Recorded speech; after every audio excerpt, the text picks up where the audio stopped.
Welcome to the first lecture of conic section in 11th math series. और इसमें आज हम पढ़ेंगे definition of conic section. Conic section बिल्कुल नया टर्म है आपके लिए। स्ट्रेट लाइन और सर्कल जो हमने पढ़ा वो तो आप 10th से पढ़ लेते यूक्लिड ज्योमेट्री के फॉर्म में, बट कोनिक सेक्शन एक बिल्कुल नया टर्म है। हमने इसका डिफिनेशन लिख कर रखा है, इसमें हम थोड़ी देर बाद आएंगे। सबसे पहले हम समझ लें कि कोनिक सेक्शन कहते किसको है। बहुत इंटरेस्टिंग है। हम शुरुआत सर्कल से करते हैं। हमने सर्कल को कैसे डिफाइन किया था, ठीक है।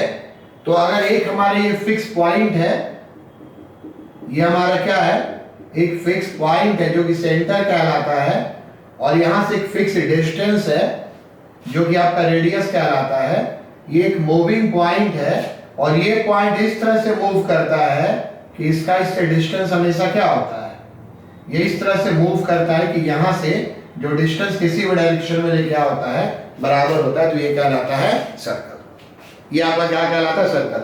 सर्कल भी कोनिक सेक्शन का एक पार्ट होता है, पर हम लोग कोनिक सेक्शन में मेन 3 पार्ट पढ़ेंगे, एलिप्स, हाइपरबोला और पैराबोला। सर्कल भी कोनिक का पार्ट होता है। एलिप्स पढ़ाते इसमें आपको हम दिखा देंगे, बट सर्कल को हमने काफी डिटेल्स में पढ़ा है, ठीक है। अब सवाल है कि कोनिक सेक्शन में क्या होता है। तो देखिए कोनिक सेक्शन में क्या होता है, ठीक है। आप फिगर बना सकते हैं, बाद में भी उसको लिख सकते हैं। देखिए कोनिक सेक्शन में क्या होता है। कोनिक सेक्शन में होता है एक फिक्स पॉइंट। ये आपका क्या होता है, इस पे एस लिखते हैं, फिक्स पॉइंट, फिक्स्ड पॉइंट। थोड़ा और हम इधर से बना ले तो ज्यादा बढ़िया रहेगा। ये आपका एक एस होता है, फिक्स्ड पॉइंट, फिक्स्ड पॉइंट, ठीक है। और ये आपका एक लाइन होता है, ठीक है। इसको हम कहते हैं फिक्स्ड लाइन। एक पॉइंट पे इस तरीके से मूव करता है कि यहां से जो ये डिस्टेंस है और यहां से जो ये डिस्टेंस है, इसका रेशियो हमेशा बराबर होता है। तो ये बहुत इंटरेस्टिंग है, बहुत इंटरेस्टिंग है। रेशियो हमेशा बराबर होता है, means PS by PK। Ratio हमारा क्या है, रेशियो आपका है PS बाई PK बराबर होता है। रेशियो बराबर होने का क्या अर्थ है, अगर पॉइंट ये मूव करके यहां पर चला आया, तो मान लीजिए पॉइंट ये आपका P1 पे चला आया, तो यहां से जो यहां का डिस्टेंस और यहां से यहां का डिस्टेंस है, ठीक है। इस पॉइंट का जो ये फिक्स पॉइंट से डिस्टेंस है और इसका जो यहां से डिस्टेंस है। जब हम लाइन से डिस्टेंस की बात करेंगे, जब इस पॉइंट के लाइन से डिस्टेंस की बात करेंगे, तो वो इंप्लाइड होगा परपेंडिकुलर डिस्टेंस, इसलिए ये हमेशा बदलता जाएगा। ये जो आपका रेशियो है, कौन सा रेशियो है, P1S बाई P1K1, ये बराबर होगा। मान लीजिए पॉइंट मूव करके सपोज कीजिए यहां पर चला आता है, ठीक है। सपोज कीजिए, सब तो अंदाज पे ही लेना है। मान लीजिए यहां पर चला आता है, P2 है, तो यहां से जो यहां का डिस्टेंस है P2S, और यहां से यहां का डिस्टेंस, पॉइंट से लाइन का डिस्टेंस, इसका नाम दे दे P2K2। P2K2 डिवाइडेड बाई आपका क्या हो गया, P2S, पहले पॉइंट से डिस्टेंस, और नीचे क्या हो गया P2K2। ये सब बराबर होता है। तो जब आप इस सारे पॉइंट को मिलाएंगे, ऐसे करके मिलाएंगे, तो ये कर्व पे लाई करेगा, और यही कर्व आपका क्या कहलाएगा, यही कर्व कहलाएगा कोनिक सेक्शन। देख रहे हैं ना, P यहां था, यहां आया, यहां होगा, यहां होगा, इसको मिलाएंगे तो एक ऐसा लाइन बनेगा, ये आपका कहलाएगा कोनिक सेक्शन। थोड़ी देर में पढ़ेंगे ये कोनिक सेक्शन 3 तरह का होता है, पैराबोला, एलिप्स, हाइपरबोला।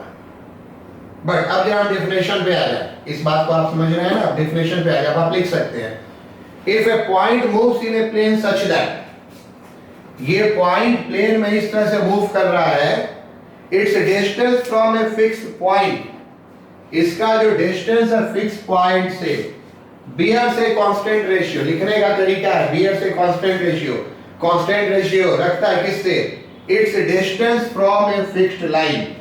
इसी दो का रेशियो, मूविंग पॉइंट का फिक्स्ड पॉइंट और फिक्स्ड लाइन से रेशियो, ये अगर रेशियो कांस्टेंट रेशियो हर बार बराबर है, कहने का तो 1 है तो 1 है, 1/2 है तो 1/2 है, 2 है तो 2 है, देन पाथ ट्रेसेस आउट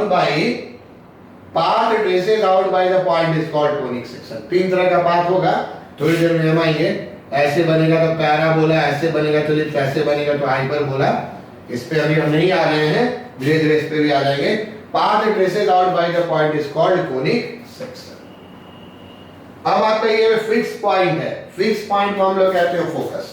चलिए हमने लिखा नहीं था, अब आप लिखिए, fixed point is called focus. Normally S इसको लिखते हैं, इसको हम लोग क्या कहते हैं, ये जो पॉइंट हमारा एस यहाँ पर है, ये पॉइंट एक्चुअली आपका क्या हो गया, focus. Fixed line is called directrix, directrix. ये जो आपका फिक्स्ड लाइन है इसको हम लोग क्या कहते हैं, डायरेक्ट्रिक्स, ठीक है।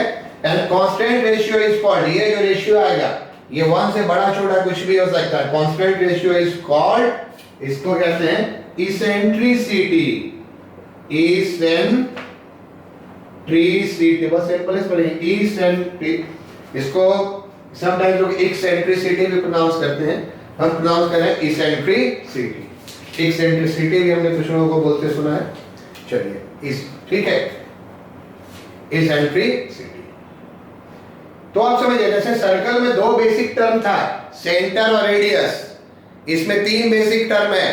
पहला टर्म है फिक्स पॉइंट जो कहलाएगा फोकस, दूसरा है फिक्स्ड लाइन जो क्या कहलाएगा, डायरेक्ट्रिक्स, और तीसरा ये रेशियो, ये रेशियो आपका क्या कहलाएगा, ये रेशियो आपका कहलाएगा इसेंट्रिसिटी, ठीक है। इसेंट्रिसिटी को हम लोग कैसे लिखेंगे, शॉर्ट में ई से, स्मॉल ई, बहुत क्लियर है।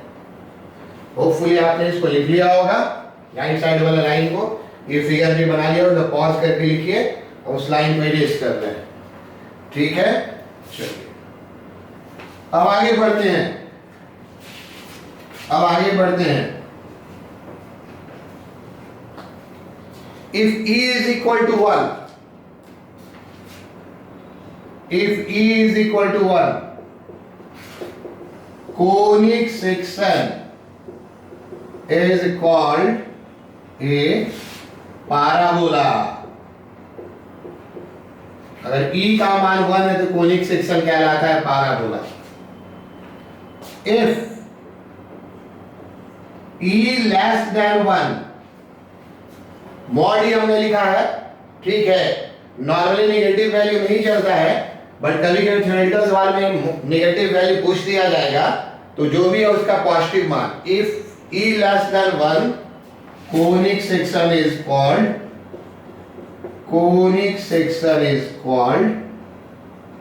an ellipse, ellipse। और अगर आपका E greater than 1 हो, चलिए सब आपने लिख लिया होगा, if E greater than 1, conic section is called a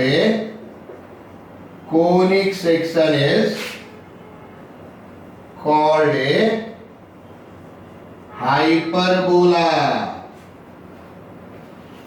ठीक है। देखिए हमने मॉडुलस क्यों लिया है, फॉर एग्जाम्पल अगर E का वैल्यू -2 है तो -2 1 से छोटा है, 1 से छोटा होने पर इसको हम एलिप्स नहीं कहेंगे।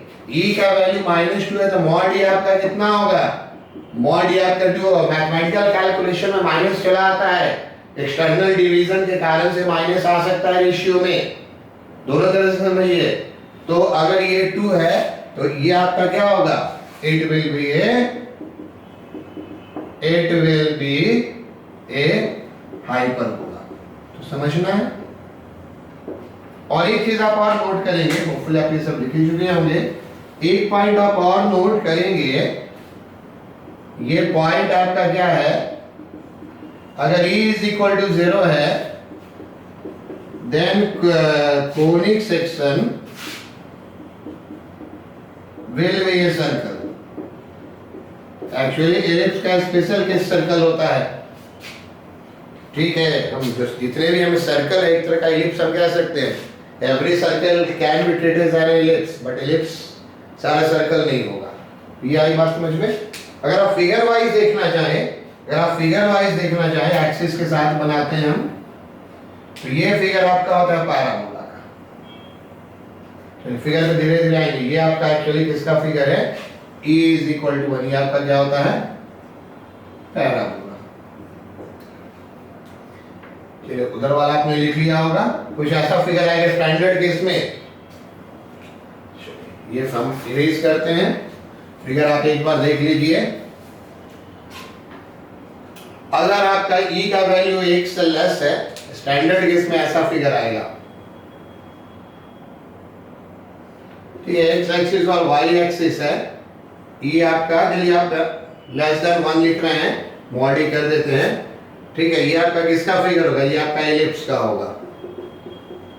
और ई 0 होता है तो मेजर और माइनर एक्सिस बराबर होता है, उस केस में वो सर्कल हो जाता है। और फिर आपका क्या है? फिर आपका क्या है? हाइपरबोला का फिगर कैसा होगा? तो हाइपरबोला का फिगर ऐसा होता है। धीरे धीरे हम ये सारी फिगर के क्रॉस आएंगे। ये आपका वाई एक्सिस है, बिल्कुल जैसा ब्रांच है ऐसा ही ब्रांच इधर भी आना चाहिए। ये आपका वाई एक्सिस है, एक्स एक्सिस है, सेंटर है, ओरिजिन है। ये आपका ई ग्रेटर देन 1 हाइपरबोला। आगे आने वाली क्लास में सिर्फ ई लिखेंगे। लेस देन 1 का अर्थ एलिप्स होगा, ग्रेटर देन 1 का अर्थ क्या होगा? ग्रेटर देन 1 का अर्थ हाइपरबोला होगा, और इज इक्वल टू 1 का क्या अर्थ होगा? पैराबोला होगा, ठीक है, पैराबोला होगा। इसको हम लोग कहते हैं two different branches of a hyperbola. ये दोनों क्या कहलाता है? Two different branches of a hyperbola. तो पैराबोला की शुरुआत हम अगले दिन से करेंगे। आज हम आपको कुछ एलिप्स बताना चाह रहे हैं और कुछ क्वेश्चन पे तो हम आएंगे, ठीक है, कुछ क्वेश्चन पे तो हम आएंगे, बट उसके पहले हम आपको एक सिचुएशन थोड़ा इमेजिन करवाते हैं। आपको वो बढ़िया लगेगा, थोड़ा प्रैक्टिकल लगेगा, थोड़ा बढ़िया लगेगा। चलिए, ये सब भी कुछ कुछ नहीं लिखना था ज्यादा, आपने लिख लिया होगा, पॉज करके लिख सकते हैं। देखिए क्या है, देखिए क्या है, बहुत इंटरेस्टिंग है। सपोज कीजिए आपका स्कूल का कैंपस है, ये बड़ा सा स्कूल का कैंपस है, ठीक है। ये और यहाँ पे एक फाउंटेन है, फाउंटेन समझ रहे हैं ना, पानी का फव्वारा, यहाँ पर एक फाउंटेन है। आपको ठीक इसके बीचों बीच खड़ा कर दिया गया, आपको ठीक इसके बीचों बीच खड़ा कर दिया गया, ठीक है, इसके ठीक बीचों बीच, इस फाउंटेन के और इस वॉल के। और आपको एक कंडीशन दिया गया, आपको उस पाथ पे मूव करना है कि आपका वॉल से डिस्टेंस और फाउंटेन से डिस्टेंस हमेशा क्या हो? इक्वल हो, ठीक है। वॉल से डिस्टेंस और फाउंटेन से डिस्टेंस आपका क्या हो? इक्वल हो। ये ठीक इसके बीच का पॉइंट है। तो क्या आप ठीक इसके ऊपर बढ़ेंगे तो डिस्टेंस इक्वल होगा? इमेजिन कीजिए, आप ठीक इसके ऊपर बढ़ेंगे तो ये डिस्टेंस इक्वल नहीं होगा, क्योंकि ये बीच का डिस्टेंस था, ये दोनों बराबर था। जब आप ठीक ऊपर जाएंगे तो आप देखेंगे ये चूंकि ऑब्लिक हो गया, तिरछा हो गया, ये डिस्टेंस ज्यादा है, ये डिस्टेंस कम हो जाएगा। तो डिस्टेंस बराबर करने के लिए आप क्या करेंगे? आप स्लाइड इधर घूमेंगे, ठीक है। अब ऐसा घूमेंगे कि ये जो हमारा डिस्टेंस है और ये जो हमारा डिस्टेंस है, हमेशा ध्यान रखिएगा, वॉल से जो डिस्टेंस है वो परपेंडिकुलर डिस्टेंस है। फिर आप क्या करेंगे? सीधा नहीं जाएंगे, फिर आप स्लाइड इधर घूमेंगे, ताकि ये जो आपको डिस्टेंस मिले और ये जो आपको डिस्टेंस मिले, ये आपको हमेशा क्या मिले? बराबर मिले। तो ऐसे जब आप मूव करना शुरू करेंगे, इस बात को ध्यान में रख के, तो आप ये पाथ, ऐसे पाथ आप लेना शुरू करेंगे, फाइनली नीचे ऐसे आएगा। और ये पता है आप किस पाथ पे घूम रहे हैं? ये पता है आप किस पाथ पे घूम रहे हैं? ये रेशियो बराबर है, ई बराबर है 1 के। ये एक्चुअली आप एक पैराबोलिक पाथ पे मूव करेंगे। प्रैक्टिकली बात को समझिए, सर्कुलर पाथ में क्या होता है? हम कहते हैं ये फाउंटेन है, इस यहाँ पे खड़ा कर दिए और आप ऐसा घूमिए कि इससे फाउंटेन से आपका डिस्टेंस हमेशा बराबर हो। सिर्फ एक ही कंडीशन होता है, फाउंटेन से डिस्टेंस बराबर होता है, आप इसका ऐसे गोल गोल घूम जाते हैं। बट इसमें हमने 2 कंडीशन दे दिया। अब समझ में आ रही है बात? हमने इसमें 2 कंडीशन दे दिया कि यहाँ से यहाँ का डिस्टेंस, यहाँ से यहाँ का डिस्टेंस बराबर हो, तो पैराबोला पे घूमेंगे। अगर इस वाले डिस्टेंस को कम कर दे और इस वाले डिस्टेंस को ज्यादा कर दे, मान लीजिए कर दे कि ये जो डिस्टेंस इसका डबल डिस्टेंस हो, तो वो आप जब मूव करके देखेंगे तो ऐसे एलिप्स में मूव करेंगे। और मान लीजिए हमने देख लिया कि नहीं, आपका सेंटर से डिस्टेंस ज्यादा हो और वॉल से डिस्टेंस कम हो, उसमें आप मूव करेंगे तो वो हाइपरबोला की ब्रांच में मूव करेंगे। प्रैक्टिकली बात समझ में आई? क्या होगा, सर्कल में मूव करने के लिए क्या होगा, सर्कल एक फिक्स पॉइंट होगा, उसके हिसाब से फिक्स डिस्टेंस बनाकर मूव करते हैं। पैराबोला एलिप्स हाइपरबोला में मूव करने के लिए क्या होगा, एक फिक्स पॉइंट, एक फिक्स लाइन होगा, और ऐसे मूव करना है कि यहां से जो यहां का लेंथ और यहां से यहां का लेंथ है, इसका रेशियो हमेशा सेम हो, रेशियो 1 के बराबर। तो पैराबोला रेशियो 1 से छोटा तो एलिप्स, और रेशियो 1 से बड़ा तो हाइपरबोला। कभी भी आपका ई नेगेटिव नहीं आएगा क्वेश्चन बनाने में, बट आपको ध्यान रखना थ्योरेटिकली दे दिया e इज इक्वल टू -3, तो -3 1 से बड़ा लिफ्ट नहीं कहेंगे, -3 का मॉड वैल्यू 3 1 से बड़ा, इसको उसको क्या कहेंगे, उसको हम कहेंगे हाइपरबोला। अब ये बात समझ में आ गई। चलिए आगे बढ़ने से पहले कुछ और बात हम देख लेते हैं, एक क्वेश्चन पे आते हैं, और इसी तरह का 2-3 क्वेश्चंस आज आपको हम देंगे बनाने। इसमें ज्यादा असाइनमेंट नहीं देंगे क्योंकि आपका पहला इंट्रोडक्शन हो रहा है। देखिए क्वेश्चन है, if a point moves in a plane, सब अंडरस्टूड होगा, नहीं भी लिखे तो, क्योंकि हम प्लेन ज्योमेट्री पढ़ रहे हैं today, such that its distance from a fixed point, its distance from a fixed point 3 4 is half its distance from a fixed line x plus y plus 2 is equal to 0, then find the locus of the point. Locus means path trace. Identify the locus. Identify the locus. चलिए इस question के answer पे आते हैं। If a point moves a message, its distance from a fixed point 3 4 is half its distance from a fixed line. चलिए हमने एक तरफ फिगर बना लिया, हमारे पास एक फिक्स पॉइंट है, इसका नाम एस दे दिया 3 4, हमारे पास एक फिक्स्ड लाइन है, इसका हमने क्या दे दिया, इसी डायरेक्ट्रिक्स कहेंगे, और एक पॉइंट पे इस तरीके से मूव करता है कि यहां से जो यहां की दूरी है और यहां से जो यहां की दूरी है, गिवन आपका क्या है, गिवन आपका है PS by PK, distance from a fixed point is half its distance from a fixed line. PS by PK is equal to 1/2. PS by PK आपका क्या है, PS by PK आपका है 1/2। यहीं से लोकस आइडेंटिफाई हो गया, ये आपका क्या हो जाएगा, एलिप्स। ये लोकस आइडेंटिफाई हो गया, लोकस आपका क्या लगा, एलिप्स। इक्वेशन की अब बहुत आगे जरूरत नहीं है। Its distance from a fixed point 3 4, ये जो डिस्टेंस है half it's distance from a fixed line, P से इसका डिस्टेंस इसका हाफ, अगर 1 मीटर तो 2 मीटर, ऐसा कुछ भी है, ठीक है। डिस्टेंस हमेशा बदलता रह सकता है, रेशियो आपका हमेशा डिस्टेंस बदलता रह सकता है, रेशियो आपका क्या होगा, रेशियो हमेशा सेम होगा। तो देखिए ये क्वेश्चन कैसे बनाते हैं, आप मूविंग पॉइंट को एक्स वाई मान लीजिए, मूविंग पॉइंट को क्या मान लीजिए, एक्स वाई। क्वेश्चन मेरे अब हटा दे रहे हैं, क्वेश्चन अब हम हटा दे रहे हैं, होपफुली आपने लिख लिया होगा। यहां से आपका PS इज इक्वल टू क्या हो गया, या आप क्या कह सकते हैं 2PS आपका कितना हो गया, PK। अब 2 टाइम्स PS, डिस्टेंस फॉर्मूला से निकालिए, तो आपके डिस्टेंस फॉर्मूला से क्या हो जाएगा, 2 times x minus 3 square plus y minus 4 square root over, और यहां से यहां की दूरी क्या होगी, इसके ये वाला फॉर्मूला चलता है ax plus by plus c is equal to 0 का x1 y1 से लेंथ, ये कितना होता है ax1 plus by1 plus c by root over a square plus b square. Instead of x x1 y1 यहाँ पे xy है, कभी कभी हम लोग एच के मानकर बनाते हैं और एच के को एक्स वाई में चेंज कर लेते हैं जैसा कि लोकस में करते थे, बट हमने सीधा एक्स वाई मान लिया है।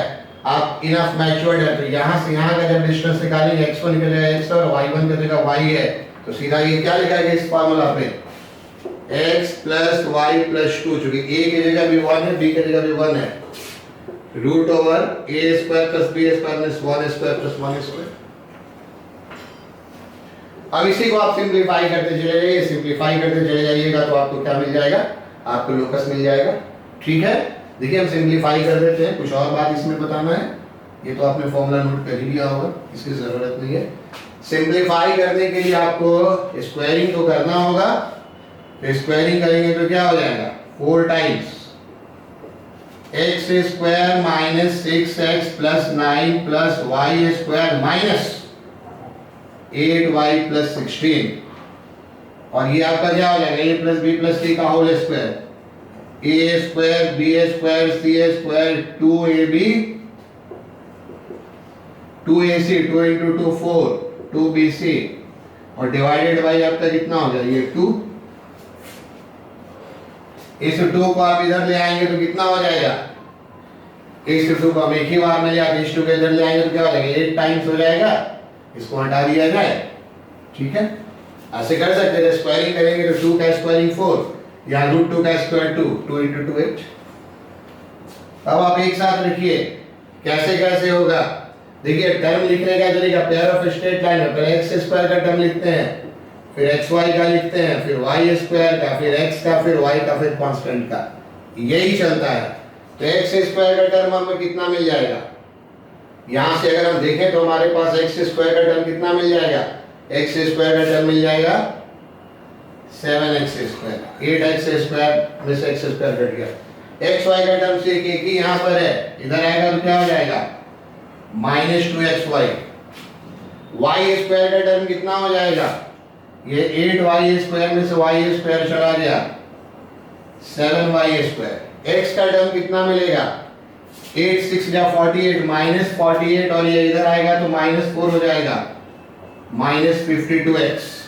ठीक है, और y का टर्म कितना हो जाएगा 8 y, और कांस्टेंट टर्म जरा हम लोग ध्यान से देखेंगे 16 प्लस 9 25, 25 into 8 कितना हो गया 200, और 200 में से कितना चला जाएगा 4 प्लस 196। आपको कुछ याद आता है, ये देखने में पेयर ऑफ स्ट्रेट लाइन जैसा लग रहा है, ठीक है, पूरा conic section pair of straight line के जैसा ही लगेगा। ठीक है, it is of the form, it is of the form, ये किस फॉर्म का है, ax square plus 2hxy plus by square plus 2gx plus 2fy plus 30, ये इस फॉर्म का है। बट इसमें क्या है, but delta not equal to 0, delta आपको याद आ रहा है, पेयर ऑफ स्ट्रेट लाइन का a b c plus 2fgh minus f square minus bg square minus ch square, ये 0 का तो पेयर ऑफ स्ट्रेट लाइन क्यों जाने लगेगा, चेक कर लेंगे, चेक कर लेंगे, आपका डेल्टा 0 नहीं है। ठीक है, आप चेक कर सकते हैं, डेल्टा 0 आगे चला जाएगा पेयर ऑफ स्ट्रेट लाइन की ओर। साथ में इसमें एक और कंडीशन होता है, वो कंडीशन आपका क्या है, a का वैल्यू 7 है, यहां से देखिए h का वैल्यू -1 है, याद कीजिए 2h - 2 का h का वैल्यू कितना है -1 है, और b का वैल्यू कितना है 7 है, तो h स्क्वायर 1 है, ab आपका 49 है, तो h square less than ab है। तो हम बताने क्या जा रहे हैं, अब हम बताने जा रहे हैं कि ये जो आपको बड़ा सा इक्वेशन दिखता है, ये डिफरेंट कंडीशन में, किसी कंडीशन में ये देता है पेयर ऑफ स्ट्रेट लाइन, किसी कंडीशन में ये देता है सर्कल, किसी कंडीशन में ये देता है पैराबोला, किसी कंडीशन में देता है एलिप्स का कंडीशन में लिख दिया है, एलिप्स में delta not equal to 0, h square less than ab, और किसी कंडीशन में देता है हाइपरबोला। ठीक है, तो उसी कंडीशन को लिख रहे हैं, और इसी कंडीशन को लिखकर हम इस क्लास को कंक्लूड करेंगे। ये इंट्रोडक्शन है पेयर ऑफ स्ट्रेट लाइन का। हालांकि आने वाले क्लासेस में इतना कॉम्प्लिकेटेड इक्वेशन नहीं पढ़ना है, इक्वेशन बड़ा सिंपल पढ़ना है। Parabola y square 4x, equation बड़ा सिंपल पढ़ना है। Ellipse x square by a square plus y square by b square 1। But मैं आपको इंट्रोडक्शन दे रहा हूं कि पेयर ऑफ स्ट्रेट लाइन जो है उससे मिलता जुलता इक्वेशन आपको यहां पर मिलेगा। तो इस चीज को आप फाइनल नोट कर दीजिए, बस इस चीज को आप फाइनल नोट कर दीजिए। इफ ये आप रिजल्ट मान लीजिए,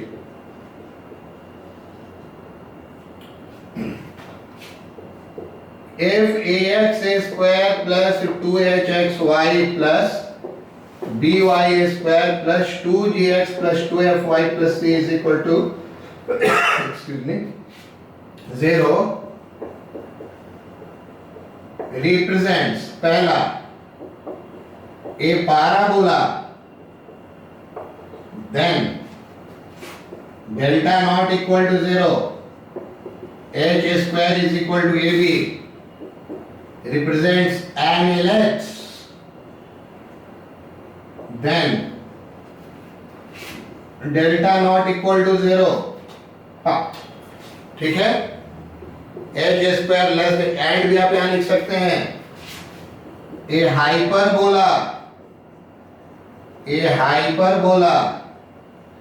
then delta not equal to 0 and h square क्या होगा, greater than a b, where delta हम किसको लिख रहे थे, a b c plus 2fgh minus f square minus b g square minus c h square. Delta 0 होने पर ये क्या देता है, पहले पढ़ा चुके हैं। डेल्टा 0 होने पर ये देता है pair of straight line. Delta 0 होने पर ये क्या देता है, डेल्टा 0 होने पर ये देता है पेयर ऑफ स्ट्रेट लाइन। आ रही बात समझ में। और ये सर्कल कब देता है, ये सर्कल देता है, आप देख लेंगे सर्कल के केस में क्या था, एक्स स्क्वायर इसका कोफिशिएंट बराबर होता है, और सर्कल के केस में क्या था, एक्स वाई का टर्म नहीं होता है।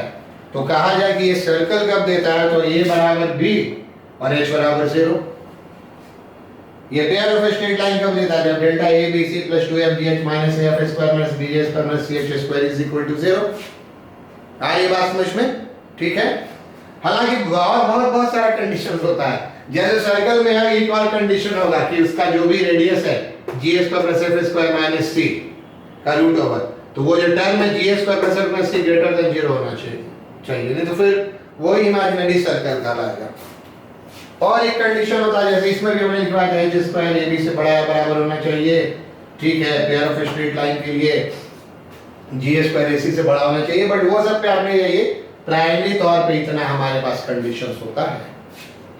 आज हम आपको कुछ ऐसा ही क्वेश्चंस देंगे, और पूछेंगे कि ये किसको रिप्रेजेंट करता है, ठीक है। चलिए इधर तो आपने सब कुछ लिख लिया होगा। जैसे मान लीजिए हम एक रैंडम आपको इक्वेशन दे देंगे, मान लीजिए हम आपको एक रैंडम इक्वेशन दे देंगे, x square minus 4xy plus 4y square plus 2kx plus 2fy plus 0, कुछ ऐसे दे दिया। और मान लीजिए क्वेश्चन इट रिप्रेजेंट्स व्हाट, ठीक है। इक्वेशन मान लीजिए ऐसे लिख दीजिए, इक्वेशन दिस रिप्रेजेंट्स, चलिए कि इसका भी मान दे देते हैं। मान लीजिए इसका मान दे दिया 2, इसका मान दे दिया 4y, मान लीजिए इसका मान दे दिया -14, ऐसे करके कुछ भी दे दिया। ये रिप्रेजेंट क्या करता है, ठीक है। तो सबसे पहले आप क्या करेंगे, डेल्टा चेक करेंगे। सबसे पहले आप क्या करेंगे, डेल्टा चेक करेंगे। अगर डेल्टा 0 आ गया तो आंसर सीधा क्या लिख देंगे, pair of straight lines. Delta 0 आ गया तो आंसर क्या लिख देंगे, पेयर ऑफ स्ट्रेट लाइंस। आप देख लीजिएगा, हम इसको हम टाइम ही बात कर रहे हैं, ठीक है। और अगर डेल्टा 0 नहीं आया, अगर डेल्टा 0 नहीं आया, इस तीनों में डेल्टा 0 नहीं है, ठीक है। बात समझ में आ रही है ना। डेल्टा 0 आया तो पेयर ऑफ स्ट्रेट लाइन करके निकल गया, बाकी कंडीशन आप चेक कर सकते हो, उस लेवल पे हम उतना चेक करने देंगे नहीं, हम इंटरेस्टेड सिर्फ डेल्टा में है। और डेल्टा अगर 0 नहीं आया तो आप यहां से लिखेंगे a का वैल्यू कितना है 1, h का वैल्यू कितना है -2। आ रही बात समझ में? 2h का मान होता है -4, h -4, और b का मान कितना है? b का मान आपको है 4। h स्क्वायर कितना होगा? -2 का स्क्वायर 4, और ab कितना होगा 1 × 4 4। h स्क्वायर क्या हो गया? ab के बराबर। तो अगर डेल्टा 0 नहीं है और h स्क्वायर ab के बराबर आ गया तो कौन सा कंडीशन हो जाएगा? ये आपका कंडीशन हो जाएगा पाराबोला। आई बात समझ में? तो डेल्टा 0 तो पेयर ऑफ स्ट्रेट लाइन, और डेल्टा 0 नहीं है तो फिर इससे डिसाइड होगा, पैराबोला एलिप्स से हाइपरबोला है। जैसे अगर हम आपसे एक क्वेश्चन फिर से करें, 2x² + 3y² + 4x + 7y - 1 = 0 क्या होगा? Parabola ellipse hyperbola. तो आप पहले डेल्टा चेक कर लीजिए, डेल्टा 0 नहीं आ गया, 0 आ गया तो खेल खत्म है, पेयर ऑफ स्ट्रेट लाइन। और अगर आपका डेल्टा 0 नहीं आया, वो आप क्वेश्चन देख रहे हैं ना, इधर वाला सब लिख लिया है तो पॉज करके लिख लीजिए, हम ऊपर की ओर बढ़ रहे हैं। अगर डेल्टा 0 नहीं आया, सपोज डेल्टा 0 नहीं है, चलिए हम इस पे स्ट्रेस करना चाह रहे हैं। यहां से h का वैल्यू, a का वैल्यू 2 है, b का वैल्यू 3, h का वैल्यू 0 है, h square less than ab होगा, चलिए h स्क्वायर 0 हो गया, ab आपका क्या हो गया 6 हो गया, तो h square less than ab है, तो आपका सीधा इसका आंसर क्या हो जाएगा? एलिप्स हो जाएगा। 2 को 2 से बराबर कर दे तो सर्कल, 3 को 2 कर दे तो सर्कल हो जाएगा, स्पेशल केस होता है। और 3 को -3 अगर हम कर दें, ध्यान से देखिएगा, -3 कर दें तो फिर AB आपका -6 हो जाएगा, h स्क्वायर AB से बड़ा हो जाएगा, क्या हो जाएगा? हाइपरबोला होगा। तो ये इक्वेशन कब रिप्रेजेंट करेगा पैराबोला, कब इसका हाइपरबोला, इसको आप समझ सकते हैं। यही आपका है कोनिक सेक्शन का बेसिक। फाइनली क्लास पेंट करने से पहले हम आपको एक और चीज बताना चाहेंगे, एनसीईआरटी में इसका काफी फिगर है, आप देख सकते हैं। इसको क्यों कहते हैं कोनिक सेक्शन? दरअसल एक डबल कोन लीजिए, डबल कोन समझ रहा है ना? कोन तो आपने पढ़ा, इसको हम लोग डबल कोन कहते हैं। ये आपका डबल कोन है। इस कोन को एक प्लेन डिफरेंट तरीके से कट करता है, तो उस प्लेन और इस कोन का इंटरसेक्शन कभी सर्कल देगा, कभी पैराबोला देगा, कभी एलिप्स देगा, उसका इमेजिनेशन है। हम जो बता रहे हैं उसको आप थोड़ा इमेजिन कीजिए। सपोज कीजिए एक प्लेन से हम इसको कट किए सीधा सीधा, एक प्लेन लाकर हम यहाँ पे कट किए, तो ऊपर में आपको कैसा दिखाई देगा? आपको ये दिखाई देगा, ये आपका सर्कल हो गया। एक प्लेन, हमने वाला एक प्लेन को सीधा सीधा लाकर कट किया, मींस इस बेस के पैरेलल कट किया, तो ऊपर का पार्ट कट होकर आपको ऐसा दिखाई देगा, ये पार्ट सर्कुलर दिखाई देगा। मान लीजिए, और ये सर्कुलर दिखाई देगा तो सर्कल हो गया, एलिप्स का स्पेशल केस। मान लीजिए कि आप कोन से कट किए लेकिन तिरछा कट किए, इस प्लेन से कट किए, ठीक है, ऐसे कट किए, तिरछा कट किए, तो तिरछा कट किए तो ऊपर का सर्कुलर पार्ट ऐसे दिखाई देगा। ये आपको इमेजिन करना है, प्लेन से तिरछा कट किए, ठीक है, मान चाकू से ही कट कर तिरछा कट किए तो ऊपर ऐसे दिखाई देगा। तो ये जो आपको ऊपर का पार्ट दिखाई देगा, वो पार्ट आपको क्या दिखाई देगा? वो पार्ट आपको एलिप्स जैसा दिखाई देगा, ठीक है। मान लीजिए कि आप इस प्लेन से सीधा सीधा ऐसा कट कर दिए, तो आपको दो ब्रांच दिखाई देगा, जो कि हाइपरबोला का दोनों अलग अलग ब्रांच होता है। मान लीजिए आपने इस प्लेन से इसको ऐसे कट किया, यहाँ पे एक ही ब्रांच दिखाई देगा, एक ऐसे प्लेन से कट कीजिए तो ऐसे नजर आ रहा है, तो ये जो आपको नजर आएगा वो पैराबोला नजर आएगा। क्योंकि ये पूरे कोन का पार्ट होता है, इसलिए इसका नाम पड़ा है कोनिक सेक्शन। कभी कभी हम लोग कहते हैं कि पॉइंट भी कोनिक सेक्शन है। कैसे पॉइंट कोनिक सेक्शन है? मान लीजिए प्लेन से आप सीधे यहाँ से कट कर दिए, तो आपको ये क्या नजर आएगा? सिर्फ एक पॉइंट ऊपर में नजर आएगा, तो ये आपका क्या हो गया? पॉइंट हो गया। तो पॉइंट भी एक पार्ट हो सकता है किसका? थ्योरेटिकली कोनिक सेक्शन का। तो कोनिक सेक्शन इसलिए नाम इसका पड़ा है कि आप एक इसको डिफरेंट प्लेन वर्ड हम बार बार यूज कर रहे हैं, ठीक है, आप इसको आप डिफरेंट एंगल से कट कीजिएगा तो जो प्लेन नजर आएगा वो डिफरेंट शेप में नजर आएगा, और वो शेप आपका होगा पैराबोला होगा, ठीक है। सर्कल भी हो सकता है, ऐसे कट कर दिए क्रॉस सेक्शन से, वो ऐसा नजर आ सकता है आपको पेयर ऑफ स्ट्रेट लाइन भी। पर ये वाला जो तरीका है कोनिक सेक्शन का, वो उसको जनरेटर के बारे में डिफाइन करते हैं। कभी आपको बीएससी में पढ़ने का मौका मिला तो आप पढ़ सकते हैं। अभी हम लोग जो कॉन्सेंट्रेट करेंगे कोनिक सेक्शन पे, उस थ्योरी के फिगर से बहुत मतलब नहीं है। उस थ्योरी में हमने क्या बताया, एक फिक्स पॉइंट होगा, एक फिक्स्ड लाइन होगा, एक फिक्स पॉइंट होगा, एक फिक्स्ड लाइन होगा, और ये पॉइंट ऐसे मूव कर रहा होगा कि यहां से यहां का और यहां का डिस्टेंस बराबर होगा। उसको आप इससे कोरिलेट नहीं कीजिएगा इस लेवल पे, क्योंकि एनसीईआरटी ने लिख दिया तो हमने बता दिया, मेरे हिसाब से बताना नहीं चाहिए था। वो फिर कंफ्यूजन होना शुरू हो जाता है, क्योंकि इसमें ना तो आपको ये पॉइंट दिख रहा होगा, इसमें ना तो आपको ये लाइन दिख रहा होगा, ढूंढते रह जाएंगे। वो एक अलग जनरेटर का एक वर्ड है, जनरेटर आता है, एक लाइन होता है, वो लाइन मूव करता है, वो उसके हिसाब से बनता है। यहाँ आपके लायक सिर्फ इतना ही है कि इसी कोन का पार्ट होता है, इसका नाम क्या है, कोनिक सेक्शन। तो that's all about introduction of conic section. अगली क्लास में स्टार्ट करेंगे स्टैंडर्ड इक्वेशन ऑफ पैराबोला।